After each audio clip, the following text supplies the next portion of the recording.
So friends, ഇന്ന് നമ്മൾ അടുത്ത സ്റ്റാൻഡേർഡാണ് കാണാൻ പോകുന്നത്. വളരെ ചെറിയ സ്റ്റാൻഡേർഡാണ്, പക്ഷേ one of the most important standard from your practical perspective. ഒരു ഫിനാൻഷ്യൽ സ്റ്റേറ്റ്മെൻറ്റ്സ് ക്ലോസ് ചെയ്യുമ്പോൾ അല്ലെങ്കിൽ ക്ലോസ് ചെയ്യുന്ന സമയത്ത് നമ്മൾ അറിഞ്ഞിരിക്കേണ്ട വളരെ പ്രധാനപ്പെട്ട ഒരു സ്റ്റാൻഡേർഡാണ് ഇനി നമ്മൾ കാണാൻ പോകുന്നത്. Ind AS 10 events after the reporting period. Okay, so it is Ind AS 10. What is the name of the standard? Events after the reporting period. പല കുട്ടികൾക്കും സംശയമുള്ളൊരു ഏരിയയാണ് എന്താണ് events after the reporting date എന്നുകൊണ്ട് ഉദ്ദേശിക്കുന്നത്. അതെന്താണ് ഈ സംഭവം?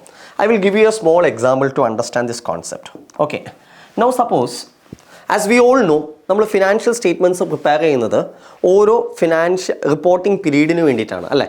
ഓരോ റിപ്പോർട്ടിംഗ് പീരീഡിലേക്കാണ്.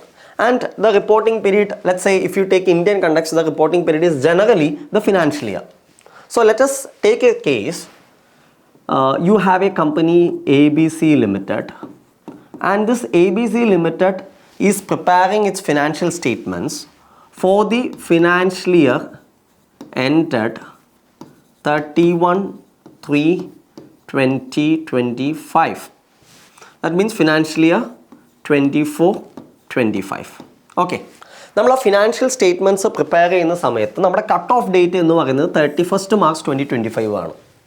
അതായത് 1/4/2024 മുതൽ 31/3/2025 വരെയുള്ള പീരീഡിൽ നടന്നിരിക്കുന്ന എല്ലാ ഫിനാൻഷ്യൽ ട്രാൻസാക്ഷൻസും, ഈ പീരീഡിലെ എല്ലാ ഫിനാൻഷ്യൽ ട്രാൻസാക്ഷൻസും ഉൾപ്പെടുത്തിയിട്ടാണ് നമ്മൾ എന്ത് പ്രിപ്പയർ ചെയ്യുന്നത്? The annual accounts of financial statements of ABC Limited prepare ചെയ്യുന്നത്, അല്ലേ? Now, so the cut off period is 31/3/2025, which means any transaction, any, I will say financial transaction, any financial transaction occurring after the cutoff date, that is after 31/3/25, is not to be included in the financial statements for financial year 24-25. ഇതാണ് നമ്മുടെ general understanding, അല്ലേ? 31/3/2025 ശേഷം വരുന്ന ഒരു financial ട്രാൻസാക്ഷനും അല്ലെങ്കിൽ ഒരു ഈവൻസും, I am using the term ഈവൻസും, okay, whether it has a financial transaction impact or not, അത് ഏതിൽ കൺസിഡർ ചെയ്യണമെന്നില്ല. ഈ ഫിനാൻഷ്യൽ സ്റ്റേറ്റ്മെൻറ്റ്സ് 24-25 ഫിനാൻഷ്യൽ സ്റ്റേറ്റ്മെൻറ്റ്സിൽ കൺസിഡർ ചെയ്യേണ്ടതില്ല. ഇതാണ് നമ്മുടെ നോർമൽ അണ്ടർസ്റ്റാൻഡിങ്, അല്ലേ? ഓക്കെ, അതിൻ്റെ ഒരു ലോജിക്കും ഉണ്ട്. കാരണം നമ്മൾ പ്രിപ്പയർ ചെയ്യുന്നത് ഈ പീരീഡില്ല, അപ്പോൾ അതിന് ശേഷമുള്ള എന്തെങ്കിലും ഈവൻസ് അല്ലെങ്കിൽ ട്രാൻസാക്ഷൻസ് നമ്മൾ കൺസിഡർ ചെയ്യേണ്ടതുണ്ടോ? ഇല്ല. അതാണ് normal logic. Okay, but when you come to Ind AS 10, you have a different principle. ഒരു വ്യത്യാസമുള്ളൊരു പ്രിൻസിപ്പിൾ ഉണ്ട്. ആ പ്രിൻസിപ്പിൾ എന്താ പറയണേ? ശരി, നിങ്ങളുടെ ഫിനാൻഷ്യൽ റിപ്പോർട്ടിംഗ് പീരീഡ് അല്ലെങ്കിൽ റിപ്പോർട്ടിംഗ് പീരീഡ് തീരുന്നത് 31 March 2025 എന്നിരുന്നാലും ചില സ്പെഷ്യൽ ട്രാൻസാക്ഷൻസ് അത് 31/3/2025 ശേഷം ഒക്കറിങ് ചെയ്യുന്നതാണെങ്കിലും അല്ലെങ്കിൽ അതിന് ശേഷം ഉണ്ടാവുന്നതാണെങ്കിലും when you prepare the financial statement of 24-25, അത് നിങ്ങൾക്ക് ചില സാഹചര്യത്തിൽ കൺസിഡർ ചെയ്യണം. Okay, so this standard is totally against the normal principle or normal concept. Okay, 2025 March 31 ശേഷം വരുന്ന ഈവൻസ്, അതിൻ്റെ ഇമ്പാക്റ്റ്, ആ ഇമ്പാക്റ്റ് ചില സ്പെഷ്യൽ സർക്കംസ്റ്റൻസിൽ, വളരെ സ്പെസിഫിക് ആയിട്ടുള്ള ചില സ്പെഷ്യൽ സർക്കംസ്റ്റൻസിൽ നമ്മൾ എന്ത് ചെയ്യേണ്ടി വരും? അതിന് മുമ്പത്തെ financial year, that is 24-25 financial സ്റ്റേറ്റ്മെൻറ്റ്സിലേക്ക് നമ്മൾ ഇമ്പാക്റ്റ് കൊടുക്കണം. ഓക്കെ, അതാണ് Ind AS 10 പറയുന്നത്. അപ്പോൾ എന്തൊക്കെ തരത്തിലുള്ള ഈവൻസ് ആണ് നമ്മൾ അങ്ങനെ കൺസിഡർ ചെയ്യേണ്ടത് അല്ലെങ്കിൽ കൺസിഡർ ചെയ്യേണ്ടാത്തത് എന്നാണ് നമ്മൾ ഈ സ്റ്റാൻഡേർഡിൽ ഡിഫൈൻ ചെയ്യാൻ പോകുന്നത് അല്ലെങ്കിൽ നമ്മൾ കാണാൻ പോകുന്നത്.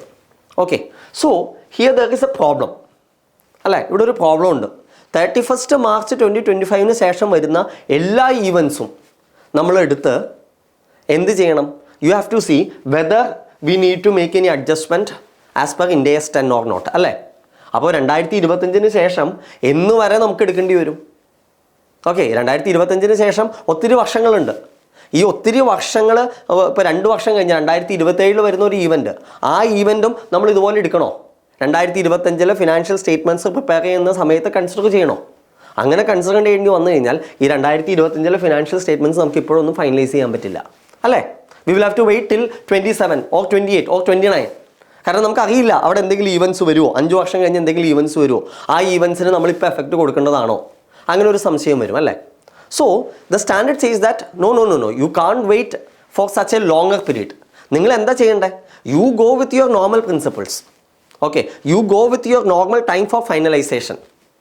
ഓക്കെ, അപ്പോൾ what standard says that 31 March 2025 നിങ്ങളുടെ ഫിനാൻഷ്യൽ ഇയർ എൻഡ് ചെയ്താലും there might be a delay in finalizing the books of accounts and preparing the financial statements and approving the financial statements.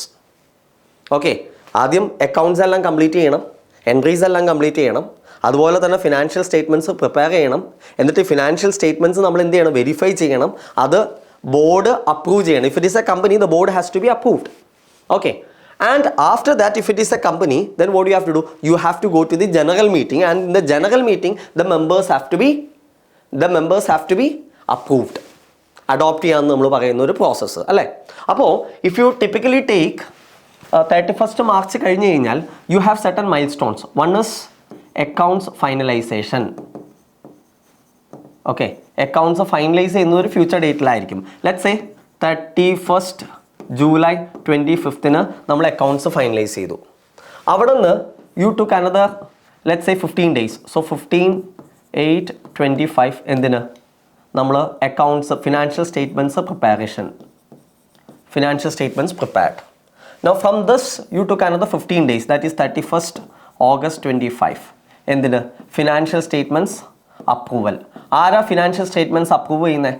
Financial statements will be approved initially by the board of directors. Okay, and thereafter audit എല്ലാം complete ചെയ്തിട്ട് you have 30th September. Okay, 30th September 30 September എന്താ ചെയ്യുന്നത്? AGMൽ members adopt ചെയ്യുന്നു. Okay, so ഇതിൽ ഏത് period വരെയാണ് അല്ലെങ്കിൽ ഏത് ഡേറ്റ് വരെയാണ് നമ്മൾ ഈ ഈവൻസിന് എഫക്റ്റ് ഉണ്ടോ അല്ലെങ്കിൽ ഈവൻസ് കൺസിഡർ ചെയ്യേണ്ടത്? Okay, the standard says that see, you have to wait till your financial statements are approved for issue. Okay, they say that till the financial statements are approved for issue. Financial statements ഈ കേസിൽ ഈ ഡേറ്റ്സിൽ ഏതാണ് financial statements approve ചെയ്യുന്നത്? എന്തിനു വേണ്ടി? ഇഷ്യൂവിന് വേണ്ടി. Okay, ഇവിടെ നമ്മൾ ഫിനാൻഷ്യൽ സ്റ്റേറ്റ്മെൻറ്റ്സ് അപ്രൂവ് ചെയ്തിട്ടുണ്ടോ ഈ ഡേറ്റിൽ? No. So this is not the relevant date. ഇവിടെ ഫിനാൻഷ്യൽ സ്റ്റേറ്റ്മെൻറ്റ്സ് പ്രിപ്പയർ ചെയ്ത് കഴിഞ്ഞാൽ അത് അപ്രൂവ്ഡ് ആയോ? ഇല്ല. ഇവിടെ financial statements approved by board of directors or financial statements adopted by general members. The standard says that you can't consider this date. You'll have to consider this date. Okay, അതായത് നമ്മുടെ board എന്നാണോ financial statements finally approve ചെയ്യുന്നത് board of directors, ആ date വരെ നടക്കുന്ന significant transactions അല്ലെങ്കിൽ significant events, ആ events if it forms an adjusting event. Okay, I am bringing a new term. എന്താണ് പുതിയ ടേം എന്ന് പറയുന്നത്? Adjusting event. Okay, if it forms an adjusting event എന്ത് ചെയ്യണം? അതിൻ്റെ ഇഫക്റ്റ് ഈ 2024-25 ഫിനാൻഷ്യൽ സ്റ്റേറ്റ്മെൻറ്റ്സിൽ നമ്മൾ കൊടുത്തിരിക്കണം. This is what Ind AS 10 says. I hope that is clear. So a couple of points I will make it very clear. Okay, Ind AS 10 requires a company or a entity, okay, to consider the impact of events which occur after the balance sheet date. What is the balance sheet date? 31/3/2025. Till when? Till the date on which the financial statements are approved for issue. Financial statements approved. Okay, financial statements approved for issue. അതെന്തായിരിക്കും? അത് board approval. Okay, if it is a company, it will be board approval. And if it is a partnership, ഏതായിരിക്കും? Partners approval.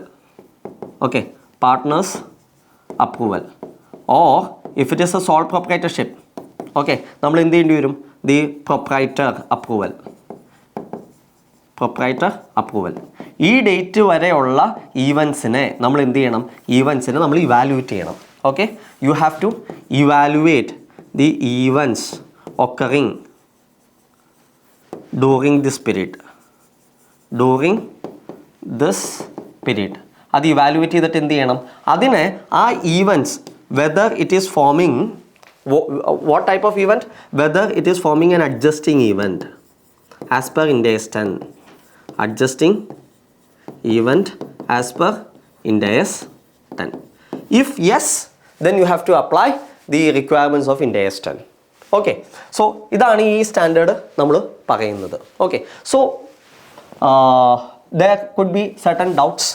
Okay, പലപ്പോഴും പലർക്കും ഉണ്ടാവുന്ന ഒരു തെറ്റിദ്ധാരണ എന്താണെന്ന് വെച്ച് കഴിഞ്ഞാൽ, when you talk about events, is it only those events which has got an adverse or unfavourable impact on the financial statements which needs to be considered? എന്താണ് unfavourable impact on the financial statements? അതായത് loss കൂടുക, അല്ലെങ്കിൽ cost കൂടുക, അല്ലെങ്കിൽ liability increase ചെയ്യുക. ഇങ്ങനെയുള്ള events മാത്രമേ consider ചെയ്താൽ മതിയോ? പോരാ. The standard asks you, or standard requires you to consider both favorable and unfavorable event. Both favorable plus unfavorable event. എന്ത് തരത്തിലുള്ള ഇവൻ്റ് ആണെങ്കിലും അത് നമ്മൾ കൺസിഡർ ചെയ്യണം. ഫേവറബിൾ ആണെങ്കിലും അൺഫേവറബിൾ ആണെങ്കിലും. Okay, so that is the first point which you have to keep in mind. And starting ഡേറ്റും അതുപോലെ എൻഡിങ് ഡേറ്റും നമ്മൾ പറഞ്ഞു. സ്റ്റാർട്ടിംഗ് ഡേറ്റ് എന്താ? ഫിനാൻഷ്യൽ ഇയർ എൻഡ് കഴിഞ്ഞിട്ടുള്ള ആ നെക്സ്റ്റ് ഡേറ്റ്. അത് തീരുന്ന ഡേറ്റ് എന്ന് വരെയാണ് നമ്മൾ കൺസിഡർ ചെയ്യേണ്ടത്? ഫിനാൻഷ്യൽ സ്റ്റേറ്റ്മെൻറ്റ്സ് എന്നാണോ അപ്രൂവ് ചെയ്തിരിക്കുന്നത് ആ ഡേറ്റ് വരെ. Okay, so these events are classified into 2 types. Okay, one is adjusting event, and the other one non-adjusting event. എന്താണ് ഈ അഡ്ജസ്റ്റിംഗ് ഈവൻറ്റും നോൺ അഡ്ജസ്റ്റിംഗ് ഈവൻറ്റും? അഡ്ജസ്റ്റിംഗ് ഈവൻറ്റ്സ് അല്ലെങ്കിൽ നോൺ അഡ്ജസ്റ്റിംഗ് ഈവൻറ്റ്സ് എങ്ങനെയാണ് ഐഡൻറ്റിഫൈ ചെയ്യേണ്ടതെന്നുള്ളത് I will tell you. Okay, later. But now എന്താണ് ഈ adjusting ഈവൻറ്റ്സും നോൺ അഡ്ജസ്റ്റിംഗ് ഈവൻറ്റും ആയിക്കഴിഞ്ഞാലുള്ള ഇമ്പാക്റ്റ്? അഡ്ജസ്റ്റിംഗ് ഈവൻ്റ് ആണെങ്കിൽ you have to make necessary change in the financial statements of the previous period. അപ്പോൾ ഒരു അഡ്ജസ്റ്റിംഗ് ഈവൻ്റ് ആണ് ബാലൻസ് ഷീറ്റിൻ്റെ ഡേറ്റിന് ശേഷം നടക്കുന്നതെങ്കിൽ അതിൻ്റെ ഇമ്പാക്റ്റ് നമ്മൾ എന്ത് ചെയ്യണം? It has to be adjusted in the financial statements. Okay, if it is an adjusting event. Non adjusting event ആണെങ്കിൽ എന്താ? No adjustment required in financial statements. Adjustment ഒന്നും വേണ്ട. ബാലൻസ് ഷീറ്റിനെയോ അല്ലെങ്കിൽ പ്രോഫിറ്റ് ആൻഡ് ലോസ് അക്കൗണ്ടിനെയോ അല്ലെങ്കിൽ നിങ്ങളുടെ നോട്ട്സിനെയോ ഒന്നും അഫക്റ്റ് ചെയ്യേണ്ട. But you may have to, if it is a significant thing, give proper disclosure. അത് കൊടുക്കണം. Only disclosure only. I hope that is clear. Okay, now let us see what is this adjusting event in detail. Okay, so adjusting event, എന്താണ് ഈ adjusting event എന്ന് പറയുന്നത്? Adjusting events. Okay, so adjusting events are those events which occurs after the reporting date. Okay, and it provides what? It provides further evidence. Very important. Further evidence. കൂടുതൽ evidence of what? Further evidence of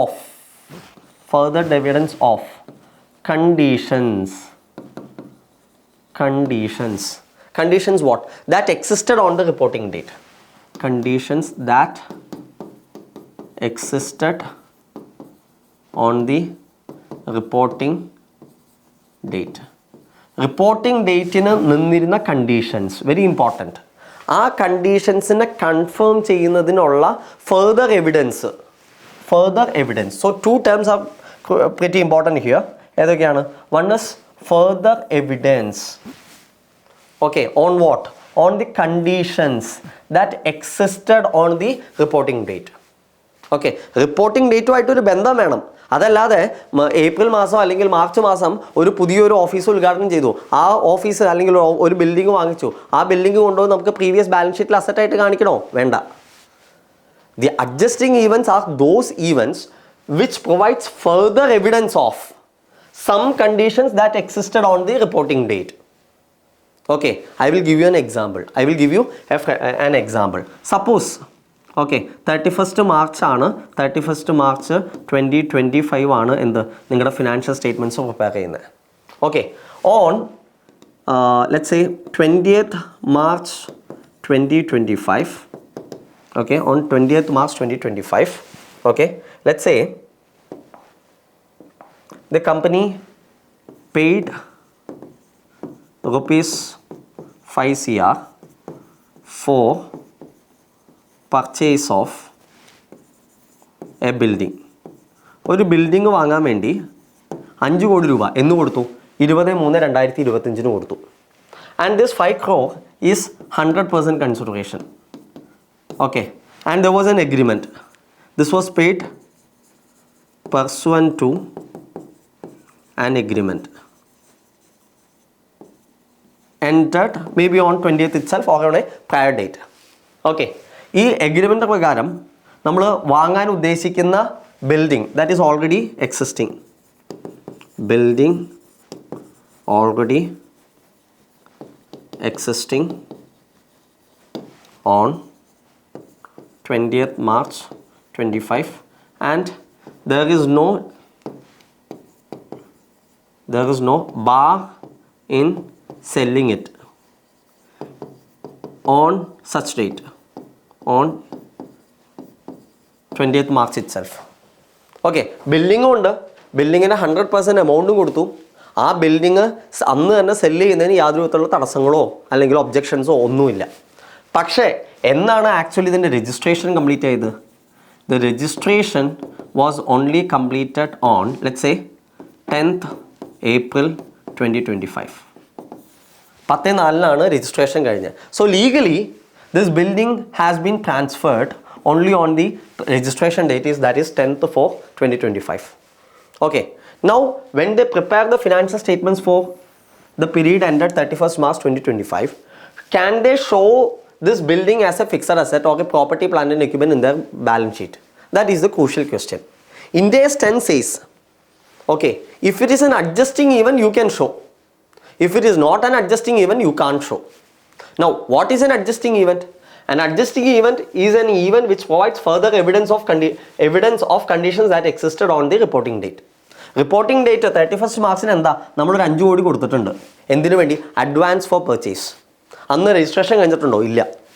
അപ്പോൾ ഈ registration കഴിയാത്ത സ്ഥിതിക്ക് അത് നമുക്ക് account ചെയ്യാൻ പറ്റുമോ? Generally no. But if you apply Ind AS 10, the Ind AS 10 requires you to give effect to those events which gives further evidence of the conditions that existed on the reporting date. ഇവിടെ എന്താ നടന്നേക്കുന്നത്? ബിൽഡിങ്ങും നമ്മൾ പൈസയും കൊടുത്തു കഴിഞ്ഞു ഫുള്ളായിട്ട്, ബിൽഡിങ്ങും available ആണ്, എഗ്രിമെൻറ്റും ഉണ്ട്, എല്ലാം ഉണ്ട്. It is only the registration which is only A formality. Only a formality which got delayed. Okay, it's only a formality which got delayed. Maybe holidays ഉണ്ടായിരുന്നു, അല്ലെങ്കിൽ രജിസ്ട്രാർ അവൈലബിൾ ആയിരുന്നില്ല, അതുകൊണ്ടൊക്കെ okay, it got delayed. But otherwise, for all practical purposes, the asset has become whose asset? The company's asset. So which means if you strictly apply the principles of Ind AS 10, okay, and again the possession was also transferred. Possession was also transferred. So if you strictly apply the provisions of Ind AS 10, this building will have to be accounted at either as a PPE or as an investment property. Okay, അതിൻ്റെ nature അനുസരിച്ച് PPE ആയിട്ടോ അല്ലെങ്കിൽ investment property ആയിട്ടോ അല്ലെങ്കിൽ purely as an investment ആയിട്ടോ നമ്മൾ എന്ത് ചെയ്യണം? 31st മാർച്ചിൽ തന്നെ അത് അക്കൗണ്ട് ചെയ്യണം. This is adjusting events. Okay, I hope this example was clear to you. Now, some more examples I can give you for adjusting events. Examples. Okay, one example, the events that indicate that the going concern assumptions in relation to the whole or part of the entity is inappropriate. So, അതെന്താ പറയുന്നത്? നമുക്ക് going concern നമ്മളെപ്പോഴും financial statement prepare ചെയ്യുന്നത് going concern assumption ആണ് അല്ലേ. നമ്മുടെ reporting ഡേറ്റിന് ശേഷം ഫിനാൻഷ്യൽ സ്റ്റേറ്റ്മെൻറ്റ്സ് പ്രിപ്പയർ ചെയ്യുന്നതിന് അല്ലെങ്കിൽ അപ്രൂവ് ചെയ്യുന്നതിന് മുമ്പായിട്ട് ഗോയിങ് കൺസേണിനെ അഫക്റ്റ് ചെയ്യുന്ന എന്ത് ഇൻഫോർമേഷൻ കിട്ടിയാലും അല്ലെങ്കിൽ ഈവൻറ്റ് നടന്നാലും അതെന്ത് ചെയ്യണം, അത് നമ്മൾ ഓൾറെഡി കഴിഞ്ഞ ഫിനാൻഷ്യൽ സ്റ്റേറ്റ്മെൻറ്റ്സിൽ തന്നെ ഇമ്പാക്റ്റ് കൊടുക്കണം. So this is an exception I would say.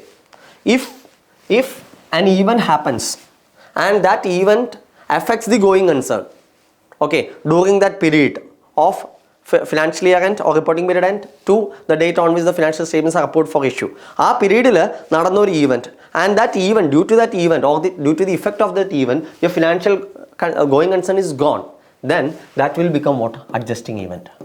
So going concern affect ചെയ്യുന്ന എന്ത് event ആണെങ്കിലും it is an adjusting event. I hope that is clear. Okay, now another very common example probably explained in all textbook is a settlement which happens after the reporting date. Okay, settlement of what? Of maybe court cases or maybe litigations. Okay, so settlement of litigations existed on the reporting date. Okay, settlement എങ്ങനെ വരാം? ഒന്നുകിൽ liability ആയിട്ടുള്ളതായിരിക്കാം, അല്ലെങ്കിൽ it could be an asset. രണ്ടാണെങ്കിലും എന്ത് ചെയ്യണം? Even if it is a liability of an asset, it has to be given effect. Okay, say for example ഈ ഒരു കേസിൽ എന്താ നമുക്ക് എക്സാമ്പിൾ പറയാൻ പറ്റുക? There was a dispute between a supplier. Okay, supplier മോശമായിട്ടുള്ള ഗുഡ്സ് തന്നു എന്ന് പറഞ്ഞൊരു ഡിസ്പ്യൂട്ട് ഉണ്ടായിരുന്നു. ആ ഡിസ്പ്യൂട്ട് എന്ന് പെൻഡിങ് ആയിരുന്നു? 31st മാർച്ചിന് അത് പെൻഡിങ് ആയിരുന്നു. But the final verdict of the court came on 1st May 2025.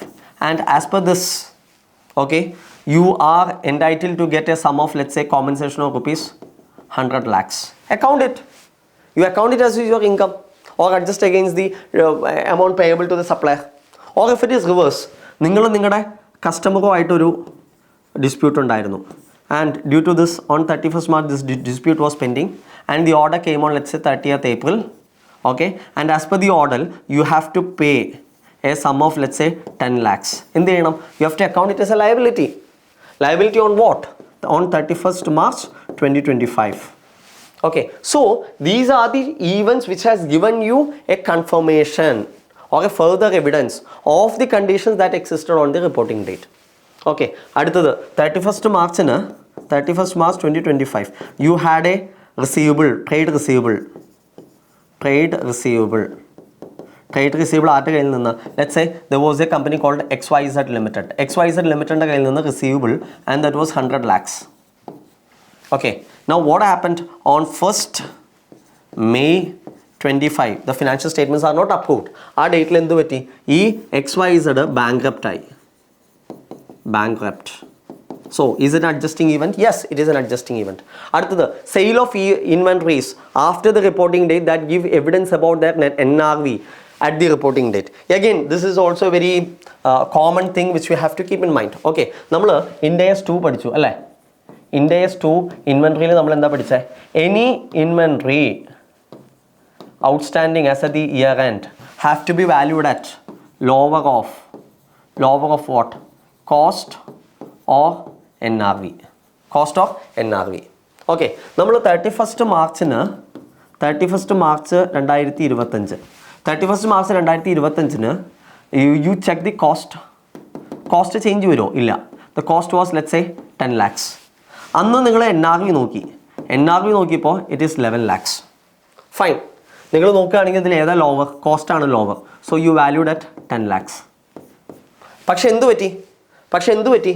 ഈ ഇൻവെൻട്രി നിങ്ങൾ സബ്സിക്വൻ്റ് ആയിട്ട് എന്നാ വിറ്റിരിക്കുന്നത്? You sold it on 30th May 25. Sold at, let's say 10 lakhs cost ഉള്ള, അല്ലെങ്കിൽ NRV അന്ന് ഉണ്ടായിരുന്ന 11 lakhs ഉണ്ടായിരുന്നത് നിങ്ങൾ എത്രയിന് വിറ്റു? 8.5 lakhs വിറ്റു. മേ ബി ഒരു വാർ വന്നു, അല്ലെങ്കിൽ ഒരു അൺഎക്സ്പെക്റ്റഡ് ആയിട്ടുള്ള ഒരു സിറ്റുവേഷൻ വന്നു, കോവിഡ് വന്നു, it's demand crashed and it had to be sold at 8.5 lakhs. So if you see on the reporting date NRV is higher, 11 lakhs ഉണ്ടായിരുന്നു, but within 2 months it went down to how much? 8.5. So the standard says that this is also an adjusting event.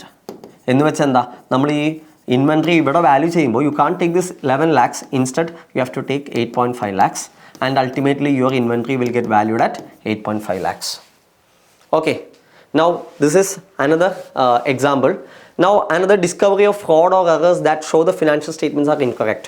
If there is any fraud or errors and this fraud or errors happened before the reporting date, but it was discovered or it was identified only after the reporting date, then the effect of those fraud or errors have to be given in the previous period itself. Then breach of long-term contracts, long-term loan covenants, that becomes payable on demand, rectified post balance sheet date. All these are examples of adjusting events. Okay, now quickly you will have to see what do you mean by non-adjusting events also. Okay, anything which is not a adjusting event is a non-adjusting event. Adjusting event അല്ലാത്ത എന്താണ് non-adjusting event ആണ്. Okay, so an event after the reporting date that is indicative of a condition that arose after the reporting date. So adjusting event ആവണമെങ്കിൽ condition should be existing on the reporting date. Whereas non-adjusting event ആവണമെങ്കിൽ എന്ത് വേണം? It will be the condition that is arising after the reporting date. What are the examples? One example, destruction of a major production plant by fire after the reporting date. ഒരു fire വന്നു, ആ fire കാരണം നമ്മുടെ production facility അല്ലെങ്കിൽ factory മൊത്തം നശിച്ചു പോയി. എന്താണ് ഫയർ വന്നേ? മെയ്യിലാണ്. കൊണ്ടുപോയി അതിൻ്റെ ലോസ് നമ്മൾ മാർച്ചിൽ ബുക്ക് ചെയ്യണോ? വേണ്ട. Very very very important. ഒരു കള്ളം വന്നു, നിങ്ങളുടെ കുറേ മെറ്റീരിയൽസ് തെഫ്റ്റ് നടന്നു. When did that theft happen? The theft happened in July after the reporting date. Should you give effect in the March financials? No, don't give. Okay, so suppose you decided to discontinue an operations in the month of August, again before finalizing your accounts for the last year. Should you give an effect to that decision in the previous financial year? No, not required. Okay, tax rate മാറി. 31st March വരെ ഒരു rate ആയിരുന്നു, അതിനുശേഷം അവർ കഴിഞ്ഞ വർഷത്തെ tax rate മാറ്റി. Should you give effect? No. Okay, now entering into commitments such as guarantees, should you give effect? No. So you have to give effect only for adjusting events and not for any non-adjusting events. Okay, now having seen that, what do you have to do for the adjusting events? In the case of adjusting events, you have to identify what is the effect of that event on the financial statements, and that effect have to be given in the financial statements. Okay, so that is another aspect. Whereas when you come to the non-adjusting events, okay, this is adjusting events, you have to adjust the financial statements. Adjust financial statements. Non-adjusting events എന്താ? നിങ്ങൾ financial statements adjust ചെയ്യണോ? വേണ്ട. Financial സ്റ്റേറ്റ്മെൻറ്റ്സിൽ adjust ചെയ്യേണ്ട കാര്യമില്ല. പകരം നമ്മൾ എന്ത് ചെയ്യണം? You have to give disclosures if necessary. Only disclosures, and that also if it is significant and necessary. Okay, now one example for this, very common example for this is what? Dividend declared after reporting date. Reporting date in session dividend declare ചെയ്ത് കഴിഞ്ഞാൽ is it an adjusting event? No, it is not an adjusting event. It is a non-adjusting event ആണ്. Non-adjusting event ആണെങ്കിൽ നമ്മൾ എന്ത് ചെയ്താൽ മതി? No effect in the previous year, in the financial statements of previous year. But what do you have to do? Just give the disclosure. Dividend എത്രയാണെന്നുള്ള disclosures നമ്മൾ കൊടുക്കണം. പണ്ടൊക്കെ ഇത് ഡിവിഡൻഡ് നമ്മൾ ഡിക്ലെയർ ചെയ്തിട്ടുണ്ടെങ്കിൽ ബുക്സ് ഓഫ് അക്കൗണ്ട്സിൽ അഡ്ജസ്റ്റ് ചെയ്യുമായിരുന്നു. പക്ഷേ ഇപ്പോൾ അത് ചെയ്യില്ല, ഇപ്പോൾ ചെയ്യാൻ പാടില്ല. Okay, now what are the disclosures which needs to be given for the purpose of non-adjusting event? The disclosure, the first one, nature of event have to be given. അല്ലേ? ഇപ്പോൾ ഡിവിഡൻഡ് ആണെങ്കിൽ ഡിവിഡൻഡ് ആണെന്നുള്ളത് നമ്മൾ പറയണം. So nature of event have to be specified.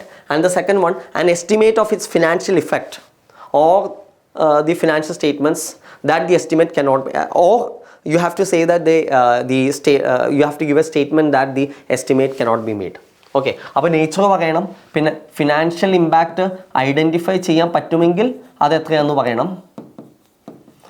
Or if the financial impact cannot be estimated, then you have to state that the financial effect cannot be estimated. So friends, this is what you have to do as per Ind AS 10. Okay, I have explained about adjusting events, non-adjusting events, then what to do with the adjusting events, what to do with non-adjusting events, okay, and their treatment in the financial statements also. Friends, I hope this is clear to you. ഇത് helpful ആയെന്ന് വിചാരിക്കുന്നു. And we will continue with this series. We will come to the next standards as well. Okay, thank you very much.